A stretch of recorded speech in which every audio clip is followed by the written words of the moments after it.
പറഞ്ഞു കൊടുക്കണം. ഉമ്മമാരുടെ ജീവിതം കണ്ട് മക്കള് പിടിക്കണം.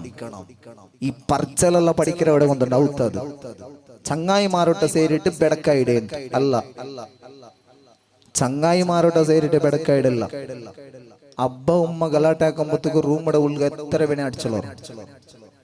അതിലെ അർത്ഥ ഗലാട്ടാക്കറുണ്ടല്ല, ബായിലിട്ട് അടിച്ചോളൂ. മക്കളെ എതിരിലടിക്കണ്ട. സ്വന്തം ഉമ്മയും ബാപ്പയും ഗലാട്ടാക്കിക്കൊണ്ടിരുന്നെങ്കിൽ മക്കള് പഠനത്തിൽ പിന്നോക്കമുണ്ടാകും. പഠനത്തിൽ ബാക്ക്വേർഡ് പൂളുള്ള ചില കാരണങ്ങള് മഹാന്മാർ പഠിപ്പാട്ടി തണ്ടാറ്. സ്വന്തം ഉമ്മയും ബാപ്പയും സമാധാനമില്ലാത്ത ജീവിതം. കുഞ്ഞ് പഠിക്കൂല, കുഞ്ഞിന്റെ മനസ്സിൽ അതേ ഉണ്ടാവും. യാ റബ്ബേ, എന്റെ ഉമ്മ ബാപ്പ ഒന്ന് നല്ല ഐഡിയ മയ്യാവത്ത്. ഒരിക്കലും വേണ്ടാത്ത വാക്ക് മക്കളുടെ മുമ്പിൽ യൂസ് ചെയ്യരുത്. നീ ഒരിക്കലും നന്നാവൂല എന്നൊരിക്കലും പറയാൻ പാടില്ല. ഒരിക്കലും അങ്ങനെ പറയാൻ പാടില്ല. അപ്പാർത്ത ഉത്തരവുണ്ട് നോക്കിയിട്ട് പടി, ഇപ്പാർത്ത ഉത്തരവുണ്ട് നോക്കിയിട്ട് പടി ചെല്ലാൻ പാടില്ല. കാരണം നിന്റെ കുഞ്ഞാണത്, നിന്റെ കുഞ്ഞ് നിന്റെ അഭിമാനമാണ്. അദ്ദേഹത്തിന് ആ കുഞ്ഞിക്ക് അറിയുന്നത് പഠിച്ചോട്ടെ, ആ കുഞ്ഞിക്ക് അറിയുന്ന രൂപത്തിൽ അത് പഠിച്ചോട്ടെ. മുഅ്മിനീങ്ങളെ, ഈമാനുള്ള ഉമ്മമാരെ, ഭർത്താവിനെ നല്ല നിലയ്ക്ക് പരിഗണിക്കണോ, നല്ല കെയർ ചെയ്യുന്ന ഭാര്യയാകണോ.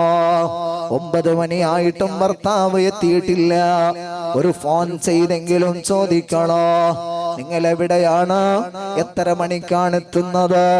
ആ ഒരു സ്നേഹം നിങ്ങളെ കൽബിൽ വേണം. കഴിക്കണോ. രാത്രി ഭർത്താവ് വന്നതിന്റെ ശേഷം ഒരു സുപ്രയിലങ്ങ് ഇരുന്ന് ഭക്ഷണം കഴിക്കണോ.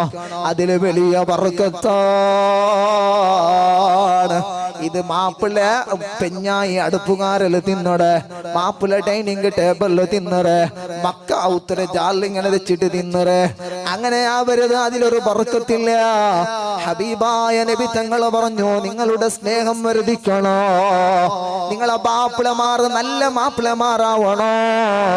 എന്നാൽ നിങ്ങൾ ഒന്നായി ഭക്ഷണം കഴിക്കണോ. എന്നിട്ടോ